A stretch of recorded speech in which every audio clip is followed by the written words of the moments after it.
Do, do, do, do, do. Do, do, do, do. Good morning, everybody, and welcome to the highlight of human civilization. Let's take it up a notch, shall we?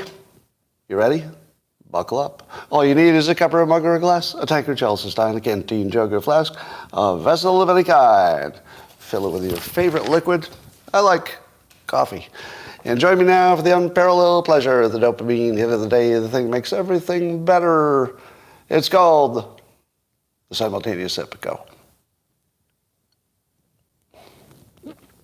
Oh, I hope you were prepared. If you were still brewing, shame on you. It was time to sip. Next time, a little more punctuality, okay? Well, there's a big old storm coming to California. It's Category 1. Category 1. Can you wake me up when it's a 3? But apparently it's moving the other direction, so there might actually be some damage. I believe some people are evacuating because of rain, but it doesn't look like it could be the worst it could be. So we'll probably just get some water. That's what I think. How many of you would like to see me give a radio interview at 4:20 p.m. Pacific time tonight? Say yes. Say yes. Yes. Well, many of you are just begging for it. Yes. Okay, I'll do it. I'll do it. All right? I said I'd do it. I said I'd do it. I'll do it. I promise I will. So tonight, 4:20 Pacific time, that would be 7:20 Eastern time, I'll be with Joel Pollak on Breitbart Radio. And if you're saying to yourself, how do I listen to that? Just Google it. Breitbart Radio, Joel Pollak, and or you can look at my tweet. I retweeted it this morning. You'll find us. Anyway, you might know that I have not been doing too many interviews. But in conjunction with my book, Reframe Your Brain, which is available so far only on Kindle because Amazon has unspecified, possibly technical problems that are preventing the publication of my physical book. The book's done, it's ready to go. But in the independent publishing, let's say, pipeline, there seems to be some kind of a delay for my property. It's an unspecific, technical, hard to explain, we just don't know what's going on. It's going to take us a little while to look into it kind of a problem. That's the kind of problem. Now, if you're saying to yourself, Scott, this is clearly some kind of messing around with you, probably not. Probably not. It's probably just the way everything works. Let me put this in context. Pretty much every step of the independent publishing hits some kind of a problem. Like there's a password that doesn't work, there's just something you can't do. And every one of the processes, you have to kind of crawl through it and correct and adjust, and you're just adjusting as you go. It's all about adjusting as you go. So in the context of nothing working, just sort of in general, the most likely explanation is they're busy or there's some technical problem. Because I've heard a lot of other people have had issues that don't sound like they're political. Now let me give you an example of how bad. I'm going to call this the national incompetence problem. How many of you would agree that there appears to be a national incompetence problem to do anything, just most basic services? Let me give you an idea how bad it is, all right? This is how bad it is. I did something really stupid this week. I want you to, could you do me a favor and mock me for my stupidity over this? Just listen to how bad this is. I had to take my car in for service, and I knew that, there might be some real issues. I was driving kind of funny, so I don't know exactly what the problem is, but, it could be one of those expensive ones. Here's how stupid I am. And please mock me. Get ready. Get ready. I took my car into the dealer for service. I'm so ashamed. On a Thursday. Go ahead. Go ahead. I know. No, I deserve it. I deserve it. I took my car in for service on a Thursday. It's the dumbest thing anybody ever did. Do you think I got my car back before the weekend? Of course not. Of course not. So there's an extra 2 days. But that's not even my point. The dealer, I don't have a problem with the dealer. So in this story, the dealer is, it's just stuff that takes more than a day. So there's nothing wrong with the dealer. I brought it in on a Thursday when I knew I wouldn't have it for the weekend unless I rented a car. Now, you're probably going to ask yourself, let's see if you know the answer to this. Why did I not rent a car? And why will I instead spend 4 to 5 days trapped in my house? I mean, I can Uber if I want to. But why did I not rent a car? Go ahead. You tell me. It's not because of money. No. Why did I not get one? Not insurance? No. Yep, somebody got it. Under today's current situation, I could not imagine, literally I can't imagine it, renting a car without trouble. I couldn't even imagine it. I imagined that I would go in there and they'd say, we don't have the car that you reserved. I thought at the very least it would turn into a Seinfeld episode. I know what Uber is. You don't have to say Uber every comment. Can we stipulate I've heard of Uber? Everybody? You can stop yelling Uber at me. I've heard of it. It's like a car service where you can go places, right? Okay, I got it. Okay, you don't have to yell Turo at me. I got it. I don't think I'm getting through. I don't seem to be getting through the lift. Now you're just being funny. Apparently, I'm not getting through at this point. No, the simple act of renting a car. If this were 5 years ago, you know what I would have done? I would have just rented a car. I would have rented a car, and I wouldn't have worried that it wouldn't work. I actually worry that if I allocate my half a day or whatever to, going in and picking up a car, that it just won't work. Like I won't be able to rent it. My credit card will be declined. I'll be on some do not rent list. Some damn thing. I just don't think there's enough competence left in the system that it ever makes sense to take on a new thing if you can avoid it. Like if your other possibility is just to stay home and be unhappy, just stay home and be unhappy. Sometimes. All right. Don't follow my advice about anything. All right. Let's talk about my other favorite topic. I've been saying for years that the future is building cities from scratch. NPCs, you may yell 15-minute cities now. Go. Yell 15-minute cities. No, 15-minute cities. No. Okay, this has nothing to do with 15-minute cities. But you need to yell it, so please do. Go ahead. WEF. Go ahead. And also, you need to yell tiny homes. So this has nothing to do with tiny homes, but you need to yell it. I know you do. Tiny homes. Go ahead, in the comments.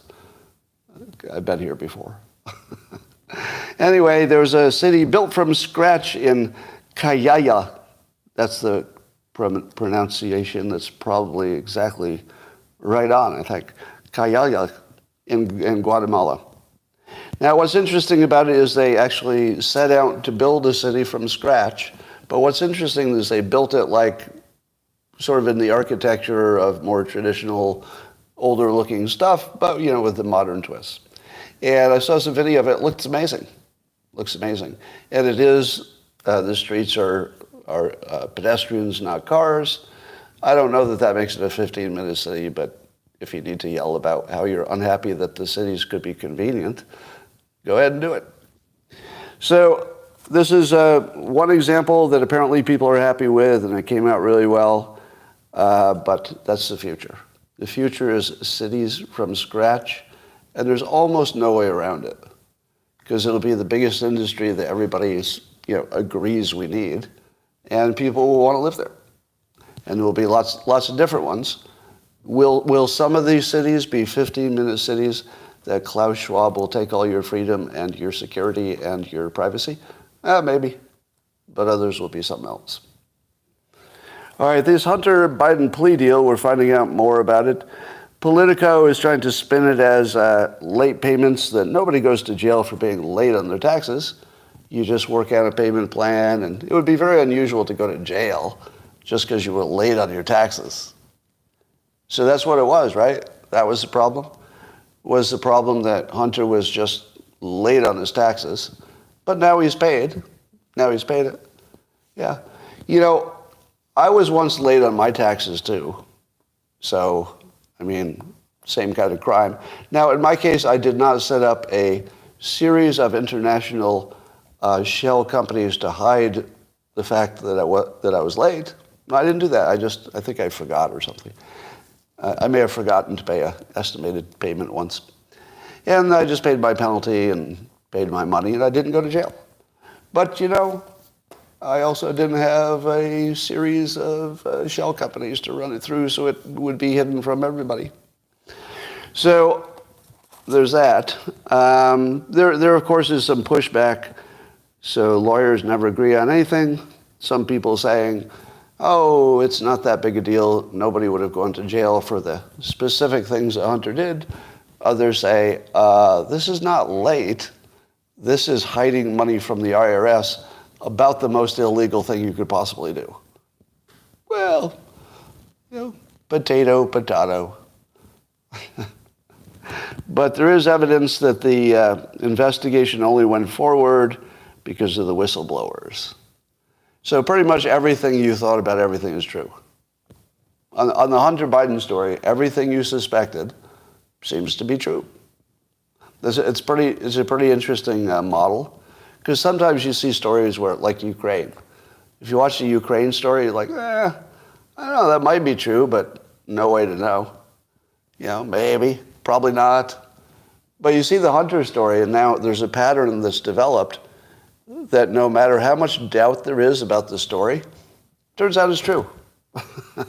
There's nothing you can say about them because they just all turn out to be true. All right, I would like to challenge that. See if I'm wrong. Do a fact check on me. Name something that Hunter Biden has been accused of, or Joe Biden in relation to Hunter Biden. Name something that has not been demonstrated to be true beyond any real doubt.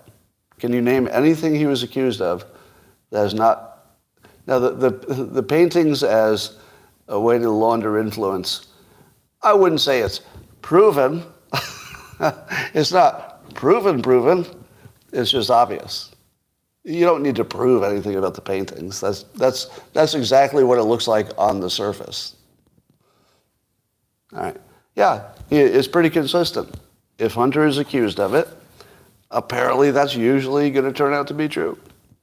Although he's innocent until proven guilty in terms of the law, like everybody else. Well, Wall Street Journal again is hammering on how China's economy is going in the toilet. Their 40-year boom is over. And they have plenty of empty buildings. So China's big problem is empty buildings. And over here we've got a lot of homeless, but they're not homeless because they don't have homes. They're homeless by choice, for the most part, probably 90%. What do you think about China's, let's say their chances for the future?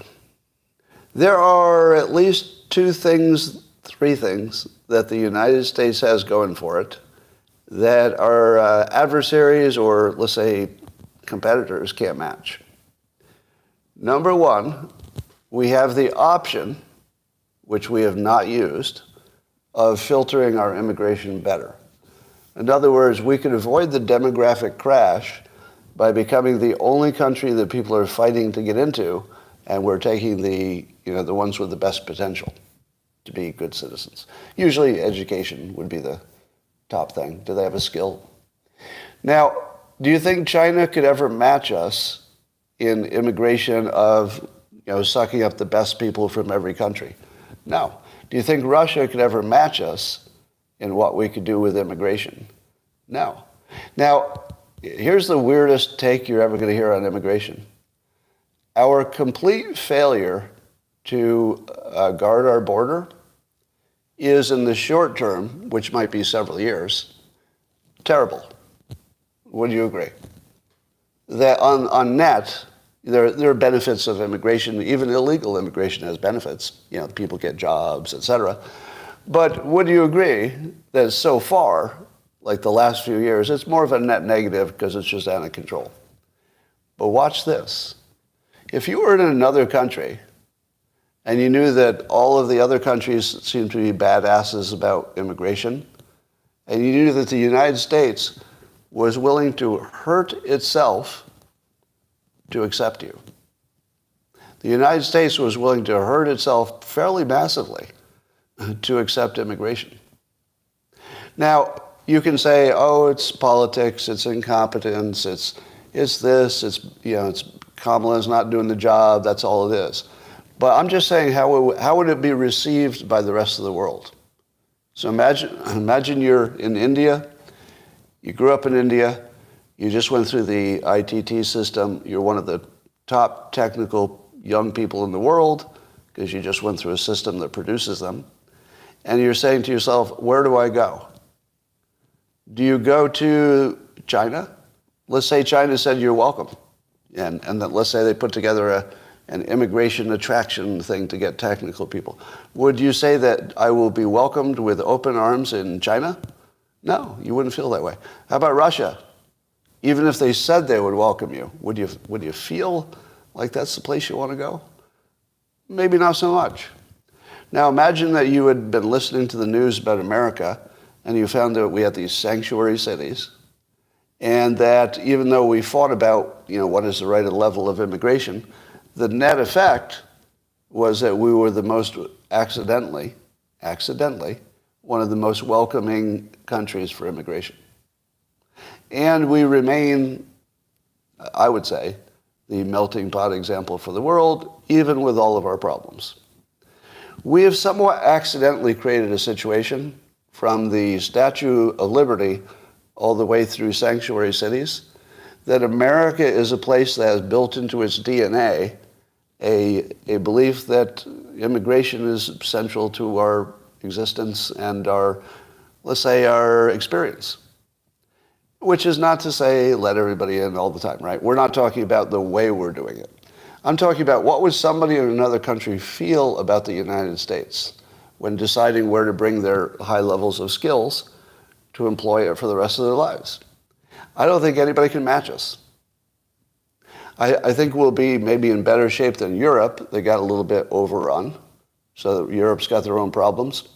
But in the United States, we still have a recoverable situation. I don't know that they do in France or Great Britain. It might not be recoverable. But in the United States it is. And I think that if we got, let's say, a Republican president, say Vivek, just to pick one, and he said, immigration is good, you just got to make sure you're getting the right people, clamp down the border, put in some real processes to bring in the best of the best. Who competes with that? So under that scenario, China and Russia are not going to have access to high tech, at least not directly. So we'll have the better tech, better microchips, which means that we'll have AI in a functional form much better than any other country, which means that we'll be able to attract the best, immigrants that are really additive. There's no way you can compete with that. And the most important thing is that we won't have a demographic collapse because we'd be bringing in people as replacements. Yeah. We would probably have to eliminate the cartels as just part of the plan, but Vivek will do that.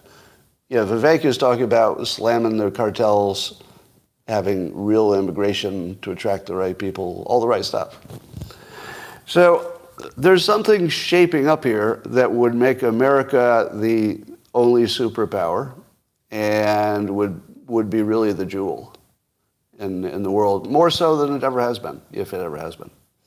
But, well, there's a story in the New York Post about the so-called Squad, AOC's group of politicians, that they're big old hypocrites because AOC and the Squad spent $1.2 million in campaign cash on private security, despite calls to defund the police.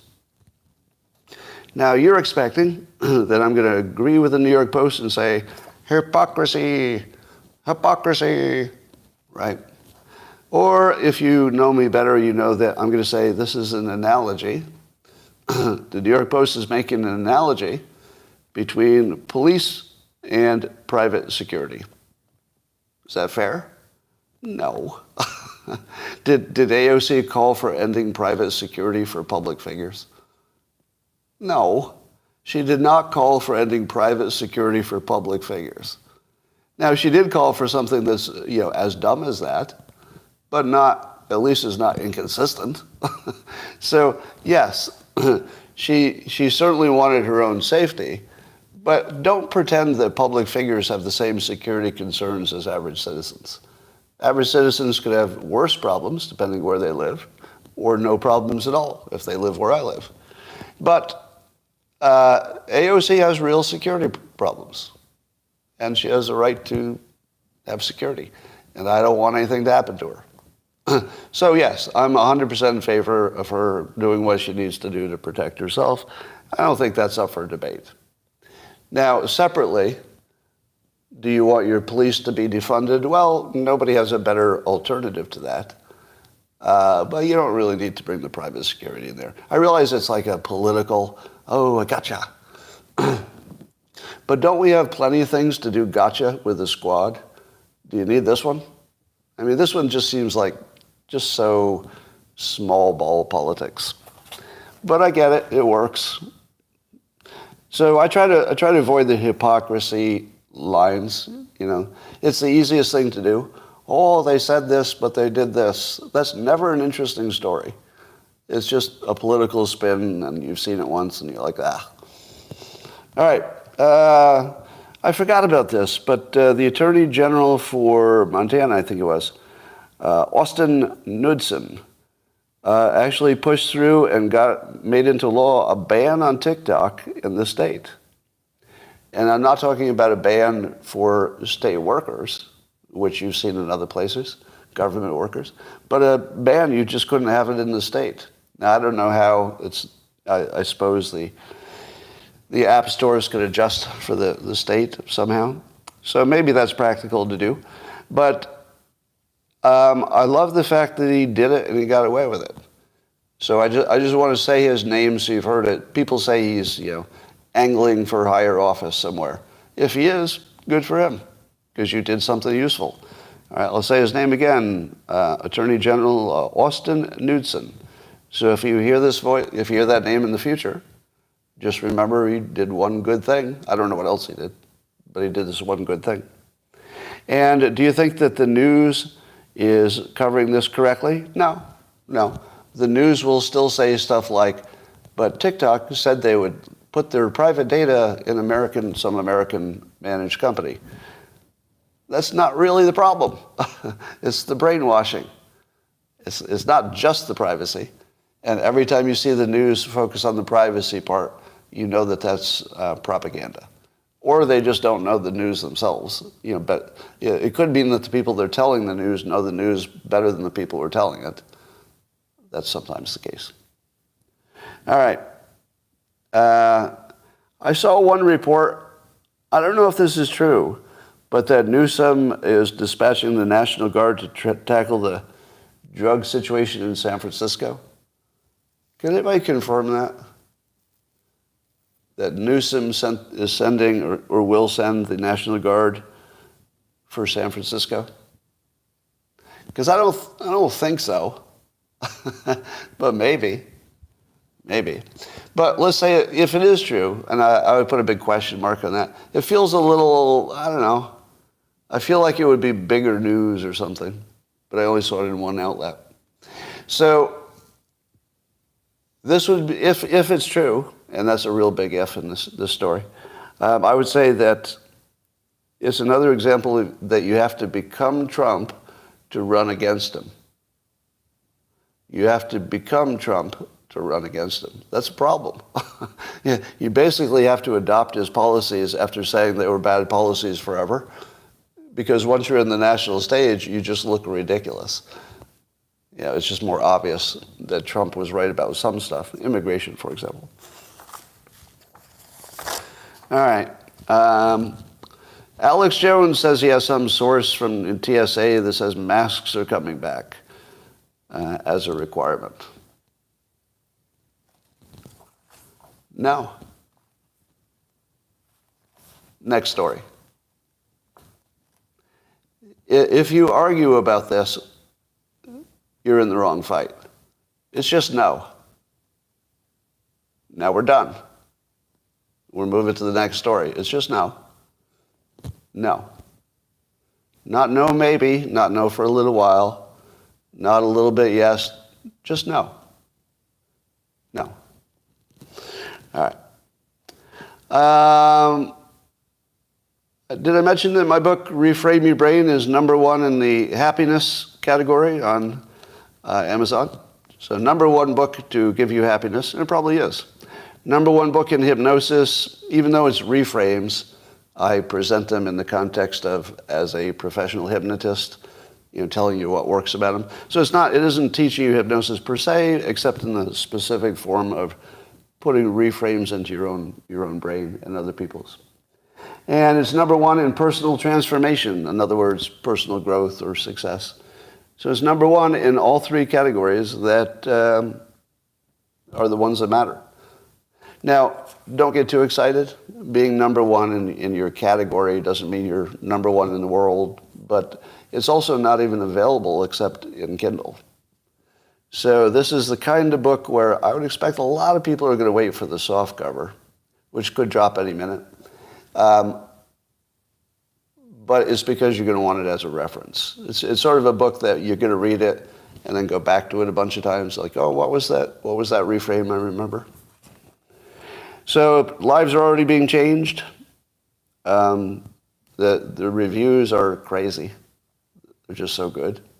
People are finding their entire lives just reprogrammed, just with a few reframes. So I know that these claims seem wildly unlikely, but you have to read the reviews yourself. It was written to have that impact, and people are saying it has that impact. All right, RFK Jr. had some pretty provocative things to say about remdesivir and about Tony Fauci. So this is RFK Jr. says, Tony Fauci knew that remdesivir would kill you. Now, what do I say about people knew? There's a little bit of mind reading, right? A little bit of mind reading, but if he can back it up with, say, a document or some other evidence, then I'm going to listen to it. So I don't know if he has other evidence, but I'm always uncomfortable, and you should be too, whenever you hear somebody say somebody else knew something. Often it's true, but it gets into that mind-reading category that you need to ask more questions when somebody says that. So I'm not comfortable just knowing that RFK Jr. says Tony Fauci knew something. Now, he may be right, and I would say he has a high likelihood of being right, but I need a little more than that. I'm not going to go just with somebody thinks somebody knew something. That's a little weak. But RFK Jr. I find quite credible in doing his homework and research, and he certainly knows this topic inside out. So maybe he does know. Maybe RFK Jr. does know what Tony Fauci knows about this specific thing. I wouldn't rule it out, but it just makes me uncomfortable when I see the mind-reading-ish stuff. And the idea is that remdesivir has some side effects that would affect things like kidneys and heart, etc., and that people having kidney problems, it would be a weird virus that killed you with your kidneys. But remdesivir, according to RFK Jr., might have a side effect that would be, sort of right on the nose for that side effect. So how bad is it? Now, isn't there also a rumor, maybe it's confirmed, you'll have to fact check me on this, was Anthony Fauci, did he have a financial interest in remdesivir at the time of the pandemic? Financial interest? Because I've read that he did, but I don't know that you can depend on any reporting in this domain. Yeah. I'm going to say I've seen reports of it, but I don't know that I would not assert that as fact. Yeah. but maybe it's reported. Well, I'll just say it's reported that way. I'm going to stop short of saying fact, because it's the sort of thing I'm not sure anybody knows. For example, would anybody know if he had sold his stock before the pandemic? Would we know that? I just worry that we don't know, because it's not exactly public information. All right. So again, I'm going to call out the incredible benefit we're seeing from the campaign. Yeah, imagine if people had just said, well, it looks like it's going to be Biden versus Trump. We'll just live with it. But that's not what happened. Several candidates decided that they not only had a chance, Vivek has a real chance, but that they had something to say. Vivek is as much about what he's saying as the fact that he's running. He's saying stuff that is reorienting how you feel about stuff, how you think about it. He's reframing the hell out of us. He's really modifying and improving, I would say. I'd say he's improving the philosophical opinions on the right, because have I ever told you that good writing, I refer to it as saying what you were thinking, but saying it better than you were thinking it? That's what Vivek does all day long. He says what you were already thinking, sort of, but you had not thought of it that well. And then when he puts it in a sentence, you say, that's it. That's the sentence. I wish that sentence had been in my head. Now, I've taught you in my book, Reframe Your Brain, that's just out in Kindle, I taught you that putting words in somebody's head is how you reprogram people. We think in terms of words. That's why the LLMs produce something that looks like intelligence. Because our internal thought process depends on words and how they fit together, and we imagine that that's our thinking. But really, it's just word patterns that we've seen before and what we've been exposed to. So when Vivek puts a different word pattern into your head and he reframes a topic, you're being reprogrammed. He's actually upgrading your software. Because if you used to say whatever, let's say, DeSantis said about a topic, then maybe you had sort of a corporate-y, his version of saying it. But if you replace that with a Vivek sentence, and especially if you remember the actual sentence, you're reprogramming yourself to a higher level of argument. You could debate better using Vivek's words than someone else's words. True story. So Larry Elder is doing great things promoting his belief that the family unit has to be strengthened to fix just about everything. And you're seeing RFK Jr. just ripping the lid off of the lying from every part of society. Love that. Those are three candidates who are really making a difference no matter what happens. I don't think I could have more respect for those three candidates than I do. I mean, I have maximum respect because they're doing I hate to say doing the work. They're doing productive things, even if they don't win. And certainly a few of them don't expect to win. So, and I just want to say something about Larry Elder's take, that the family unit and keeping the father there is important. I would agree with everything he says about that, but I would argue that maybe things have changed, and not just in how we financially reward people for not having a father. But I think we're in a situation where I don't think we can go back. So it's not that having a family unit doesn't produce better results. It seems to very clearly. But if you can't go back to it, in other words, if we're on a one-way journey and you just can't go back because for whatever reason, and I don't think it's just financial, well, I'm just going to say it. All right, I didn't want to say it, but I'm just going to say it. The reason people don't stay married is that we suck. That's it. That's it. People suck. We're not people that you should marry and stay married to. We're just not. Not the men, not the women. The men are not worth staying with, and the women are not worth staying with. They're just not worth it. Now, I'm not talking about any individual, and I'm not talking about my life because I'm a rich guy. Nothing applies. my rich guy getting married and divorced is not like yours, right? You all know that. I can afford to get married. I can afford to get divorced. So it's different. It's different. But if a divorce is the difference between poverty and making it, that's a whole different world. And in that world, the benefit of getting married just isn't there because people suck. I do believe that people are worse people than they've ever been, just in general. People are worse than they've ever been to each other in terms of what it would take to be a partner for marriage. And I feel like we can't say that out loud because, somebody's going to turn it racist, of course. Somebody's going to turn it into sexism, of course. But you didn't hear me say that, right? I didn't say it's, limited to just one group, because it's not. I didn't say it's, one gender is the bad one, because they're not. We've just become terrible people. So how do you fix that? So I think the Larry Elder solution of strengthening the families is good as a concept. It's great as, maybe an endpoint or something. But I don't know how to get there. You can't tell me that marrying somebody who, is not going to find me a good marriage partner it works for me. And keep in mind, I'm talking about myself, right? I'm not saying you're bad and I'm awesome. I've been divorced twice.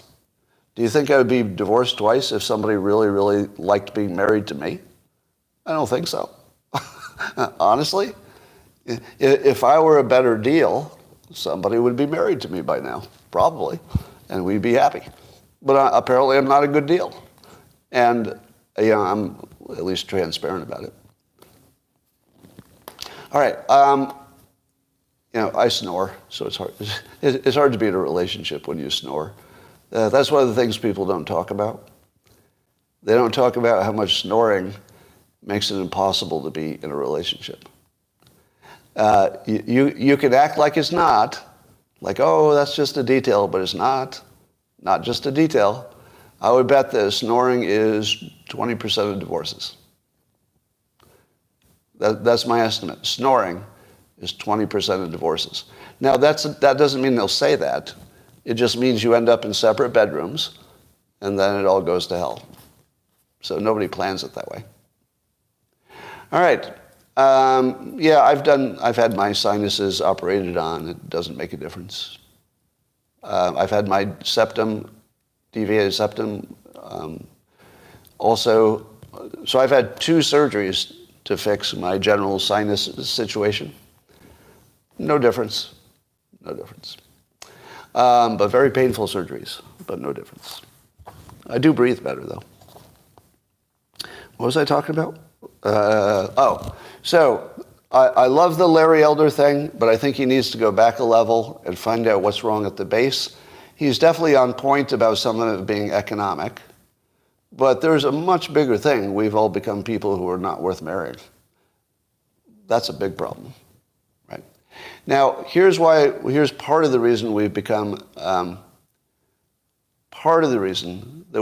people we don't want to marry. It's because we don't have roles. When people had roles, you could respect anybody who did their role, right? Now, you could say it was sexist. That's not the argument. I'm saying that when the male-female roles were clear, you could respect the other person for doing their role, and even if maybe the lust dissipated, you'd say to yourself, my God, I can't live without that. Like, that's a partner. That's somebody who values the promise as much as the day-to-day lust and happiness. So, I think the loss of defined role models was simultaneously amazing for some number of women, amazing for some number of men, amazing for some number of LGBTQ that maybe got more freedom in that deal, but it destroyed the system. Very good for a lot of people individually, but it destroyed the system. So I think we have to figure out how to restore the system in the context of we're not so good to each other that we want to marry each other these days. We don't add enough value. Somebody asked me recently, if I'd want to get married again. Do you know what my answer is? Why? What would that give me? What possible benefit would that be? I couldn't even think of one. It has nothing to do with any individual I may or may not fall in love with. I just don't see any benefit to it. What's the benefit? Loyalty? Do you think I could get some loyalty? No. Because we don't really live in that world anymore. And that's not a statement of women. This is not a statement about women. You can't buy loyalty. You can't find it. We just sort of live in a cheater society. And if people don't cheat, they might want to change partners. Yeah. Now, marriage would be ridiculous in my specific situation. Somebody said it more generally, why would a rich person ever get married? There's not much reason. There really isn't. All right. I can tell you why I did it. I got married for the benefit of the person I was marrying. I mean, I was in love in both cases, totally in love. But to me, the marriage was only for the benefit of children, stepkids, and it just made somebody else happier. But that's why I did it. Because that felt like my role, right? My role was to keep people, safe.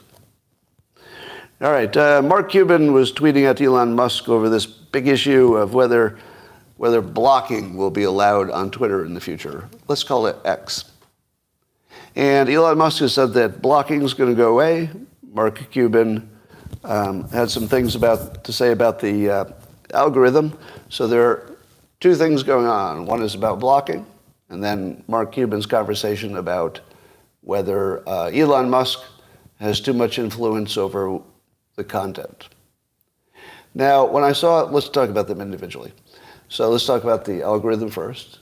So Mark Cuban's take was that Twitter or X is now a reflection of one person's sensibilities. I hope I'm summarizing that correctly. And I commented back to Mark Cuban and said, I'm not seeing the effect of that.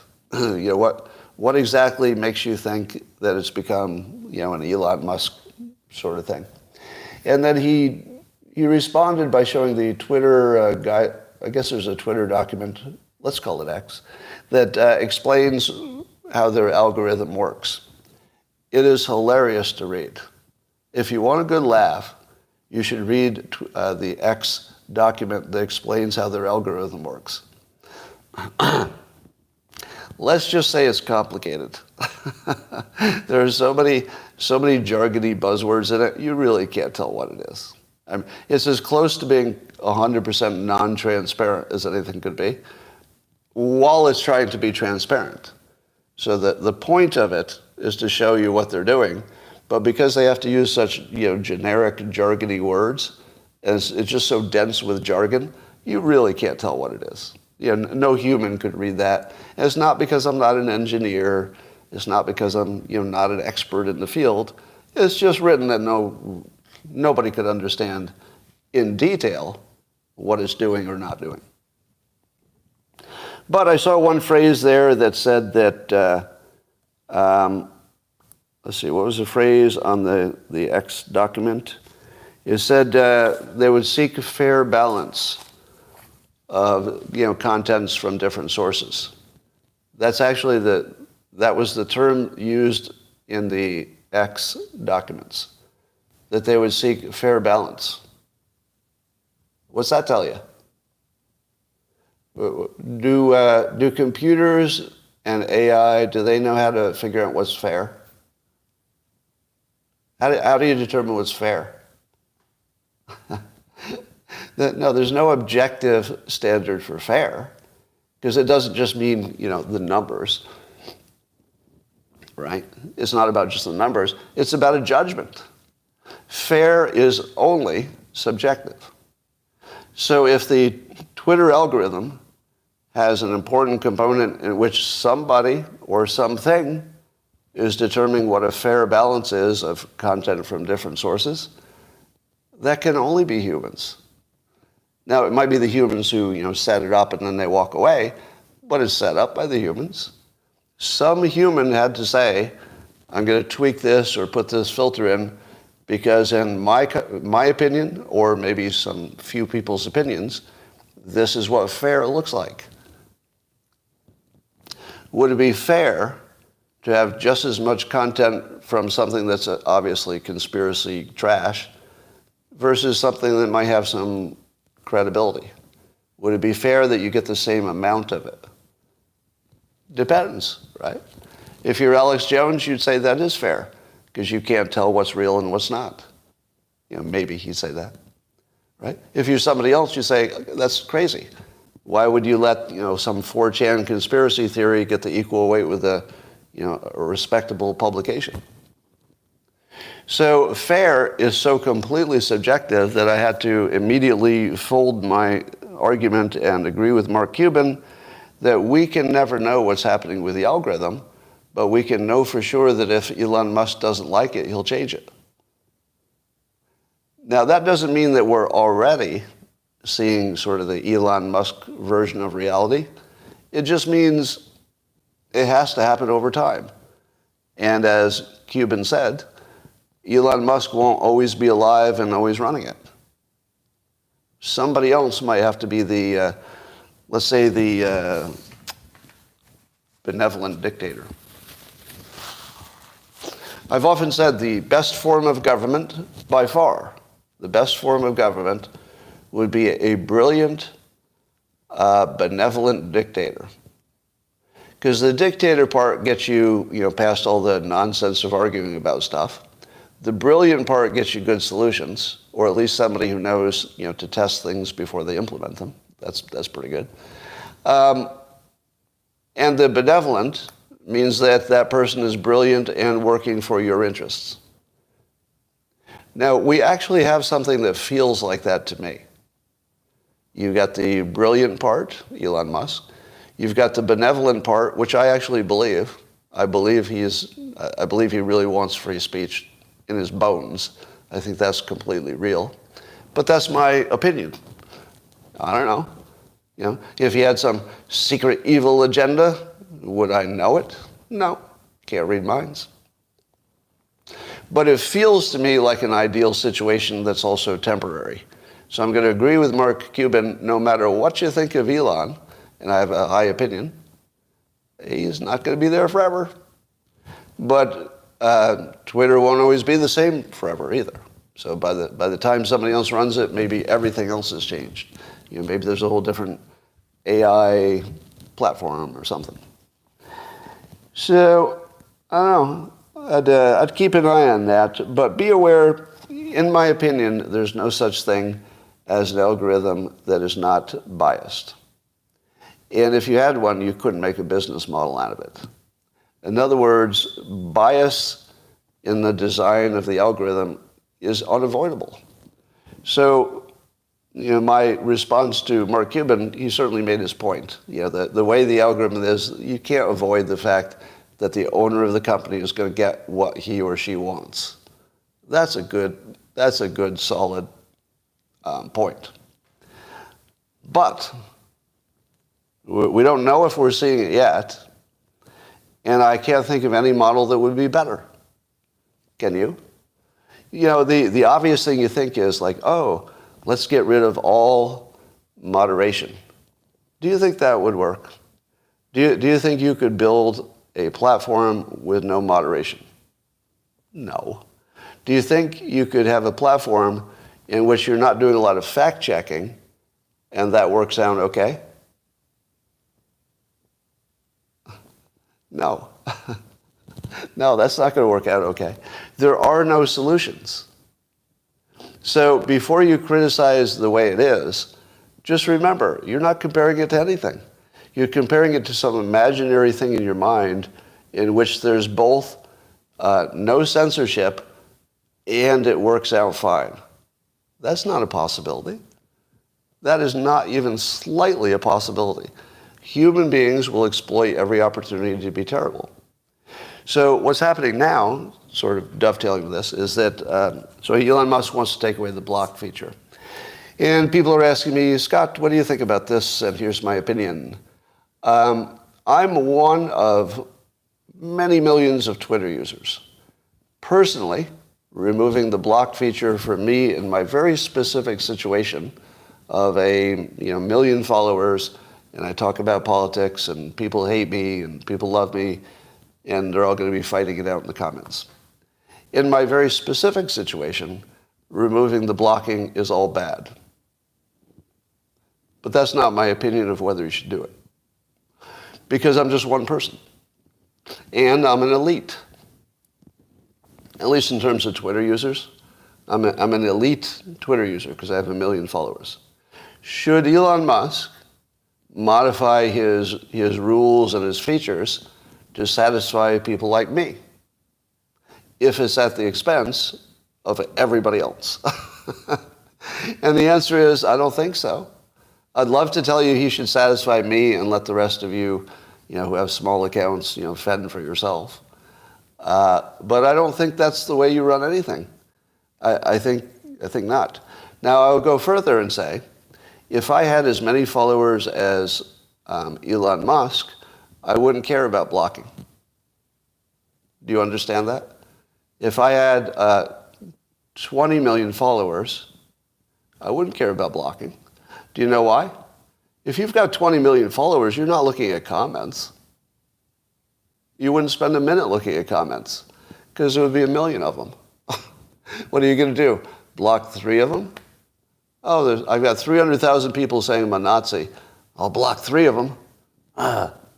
But I can actually block 100% of my trolls without much effort. On any given day, there might be fewer than 5. I click things 5 times a day, and I feel good when I click it. So my experience is unique. There's this little zone of influencers, somewhat in the size of my accounts, let's say 250,000 to 1.5 million. And there's lots of them. For that group of people, it's all bad. The removing blocking for us, tiny little sliver of users, is all bad. And there's no way to argue that. Does everybody agree? That just for our personal enjoyment, it's just all bad. Now, whether that, and I've said before that I use blocking for mental health. That's literally true. I'm not making like a weird analogy or anything. No, my actual physical state of mind is improved by blocking, and I can feel it immediately. And the inability to block would bother me all day long if something just sat there and I couldn't do anything about it.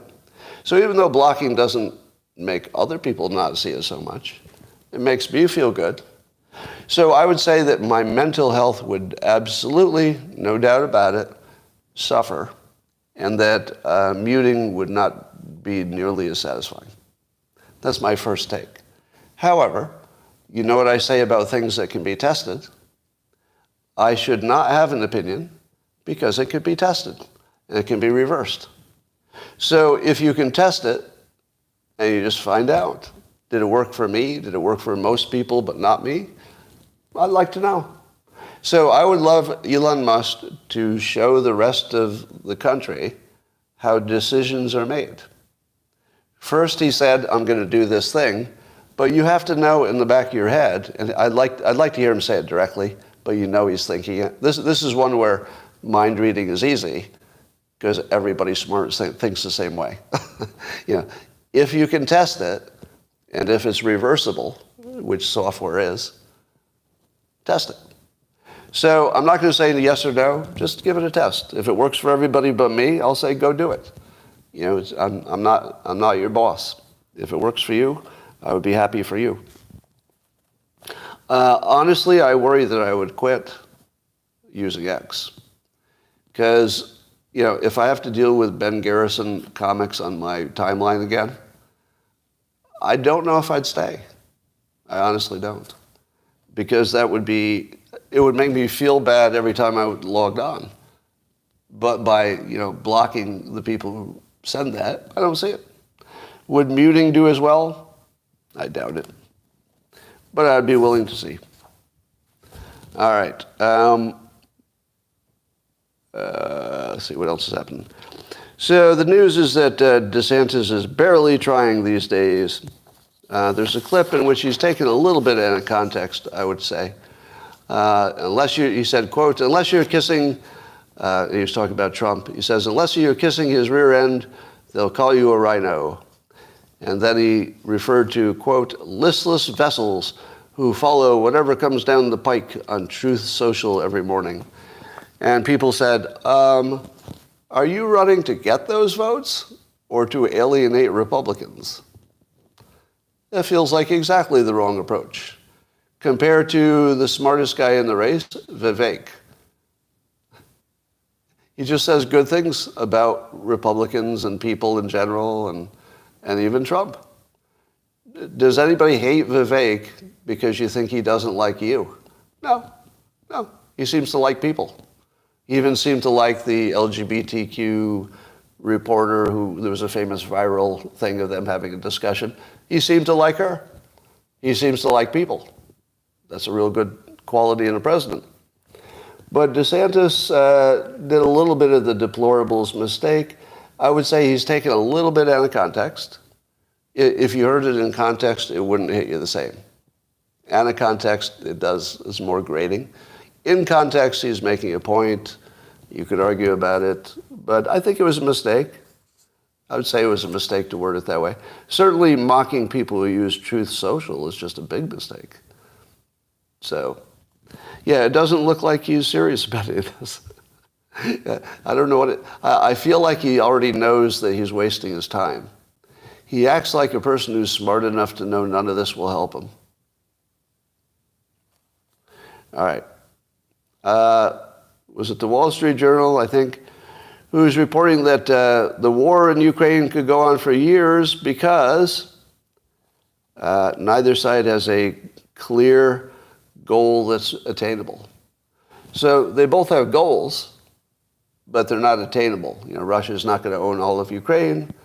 Ukraine's not going to get its land back. So how do you ever have peace? And so the Wall Street Journal is saying could be years of war.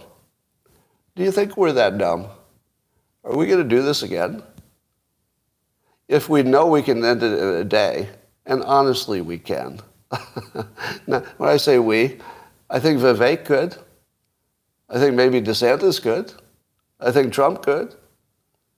I don't know how many of the others could, but you know, maybe Mike Pence could. I don't know. But it seems pretty doable to me. I'm pretty sure I could do it myself if I were president. It looks so doable that I don't believe any of this. And you know what's wrong with the framing? Did you see what's wrong with the framing? I'll say the framing again. You tell me what's wrong with it. That neither Russia nor Ukraine have objectives that are both, clearly stated, I want this, but also reasonably attainable. So they're saying that, their conflicting objectives are the problem. Do you see what's wrong with that framing? I want to see if it just jumps out to anybody. What's wrong with that framing? It's pure propaganda, first of all. Oh my God, it worked. Oh my God, it worked. They're diverting you from the obvious, and it worked. Oh my God. I'm having a moment here where I'm actually horrified. I am fucking horrified. You're going to be real mad when I tell you. When they frame it as Ukraine and Russia want things, but they're having trouble getting them, here's the part you're missing. Who the fuck cares what either of them want? Who the fuck cares? No. If the United States wants them to stop fighting, we're going to make them stop. That's it. I don't care if Ukraine wants it. I don't care what they want. I don't care what Putin wants. How did you all miss that? Did they do such a good job of propaganda that every one of you missed that? They made you think that it matters what they think. It doesn't matter what they think. They did the same thing with Mexico. Do you remember when everybody said, well, the Mexican government's never going to agree to our military going in and operating against the cartels? The Mexican government's never going to agree. What's wrong with that framing? Who the fuck cares what the Mexican government wants? It's not up to them. They don't have a fucking vote. We have the military of the United States and we're under attack. The Mexican government, 0 vote. We're wasting our time and treasure in Ukraine and it's costing us big time. Does Ukraine have a vote in that? No. No. They don't vote in the United States. Does Putin have a vote? Nope. Nope. Not a vote. No. If we get a president who can actually see past narratives, Vivek can, Trump can, probably several others can, but I'll just mention 2. You need somebody who can see past that framing. And we do have 2. I don't know if we have more than actually, RFK Jr. We have 3 candidates who can see past the propaganda framing, but I am horrified that none of you did, or at least in the comments you didn't mention it. Now that I've mentioned it, do you see it? Am I right? You see it, right? You see that the framing of what they care about is just absolutely, it should be a crime. The fact that they could even guide your mind in that direction is just crazy. Now, this is a subset of a reframe in my book. One of the reframes in Reframe Your Brain, available now in Kindle, is that you don't know who has the power. And we often get lost in an assumption of who has the power. Ukraine doesn't have any power. Russia doesn't have any power. And our government doesn't have any power. You do. You and I do, collectively. We can decide what our government does just by answering polls that say, don't do that. You know, if it gets to 80%, the government can't do it. There are very few things your government can do if 80% of the public is against it, because they need to get reelected and stuff. So the American public has the power, but the media has cut you off from it by this kind of narrative. This kind of narrative just takes all your power away because you don't know you have the power. And you're like arguing about stuff. Oh, Ukraine this, Putin that. They're not relevant. They are not relevant. Oh, Europe, not relevant. The Great Britain was not relevant. Not relevant. Military-industrial complex, they want, well, they're relevant, unfortunately. Shouldn't be, but they are. You can't be serious. Yeah. Anyway, the citizens do not have the power because they believe they do not. So that doesn't seem to be changing. So at the moment they don't, but it would require only a reframe of how they think before they would. And all you would have to do is tell the people, you know, if the United States wants to end this, we could do it tomorrow. What do you think? Do you want to end it? You don't think you would get 80% saying, well, I didn't realize that was an option. No, it is. It's actually an option. You just ignore the interests of the other people because you can, and they're not relevant to you. And then just end it. You just tell both sides you'll crush them. You'll crush them if they don't stop right now. I think Trump's the only one who could sell it, but Vivek could say it. I mean, maybe he could sell it, but Trump could sell it. All right. Now, what else is going on? That's about it. I don't think you need much more. That's a good solid hour of content that you won't see anywhere else.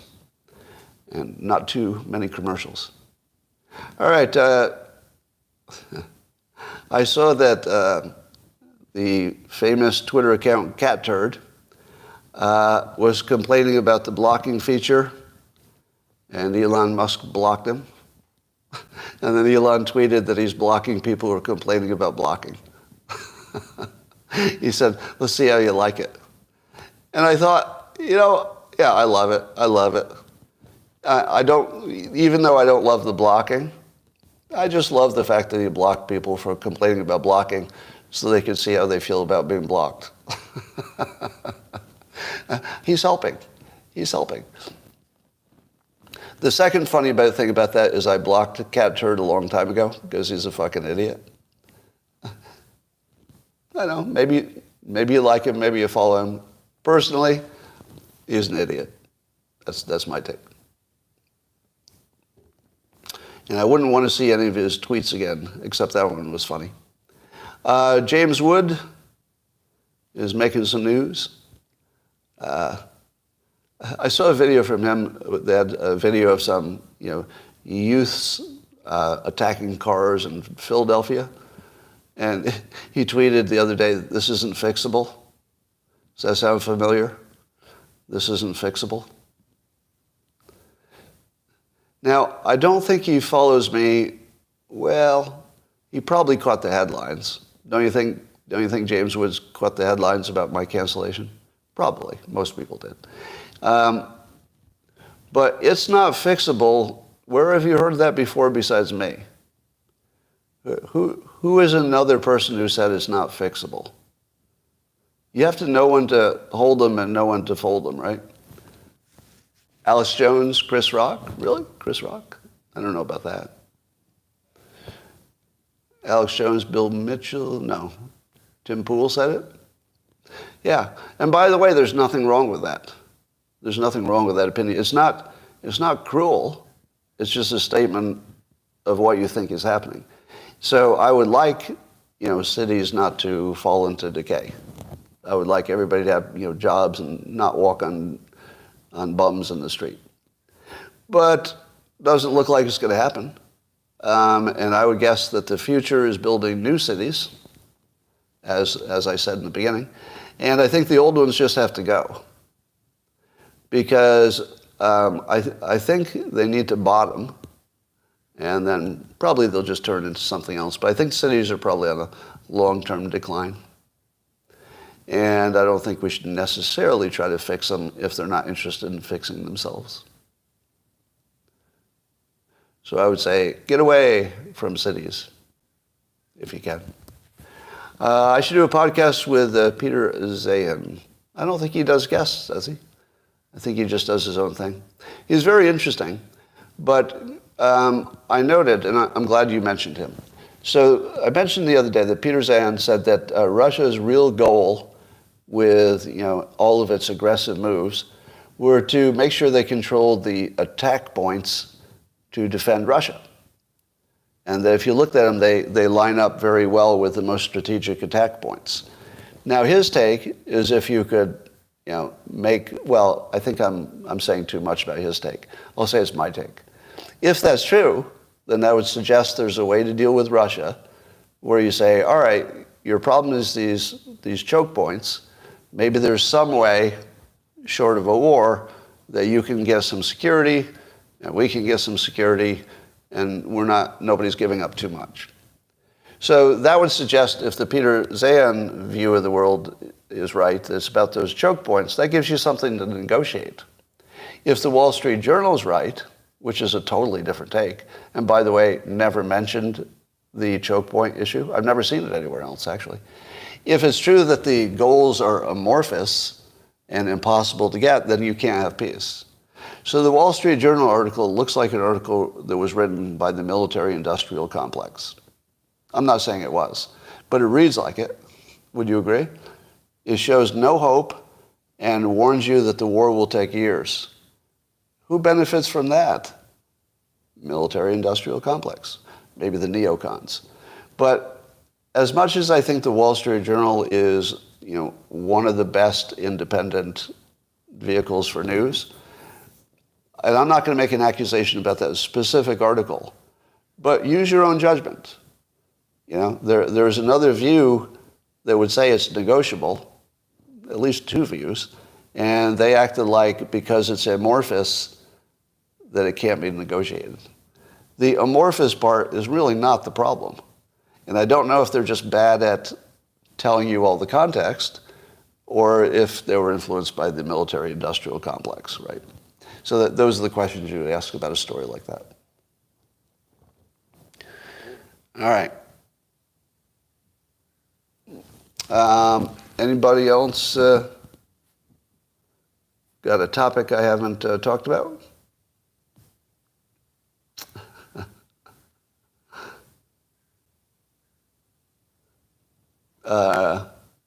One of the things about being a public figure, is there any way to be a public figure and to not be accused of being anti-Semitic at some point in your career? It's like literally unavoidable. All right. Yeah, China's in trouble. 15-minute cities, easy to pacify. So is everything else. At this point, as long as the government can turn off your money, which they can do anytime they want, they have full control already. If the government can turn off your money, they already have full control. Will the next hurricane be named Gavin? A, B, C, D, E, F, G, H? No. It's going to have to start with the letter I, right? Because they go in order. Yeah, it'd have to be Lavin. Yeah, Alex Jones, I don't know if his... I can't imagine lockdowns. Can't imagine lockdowns. I can't imagine another school closing. I just can't imagine it. All right. DEI.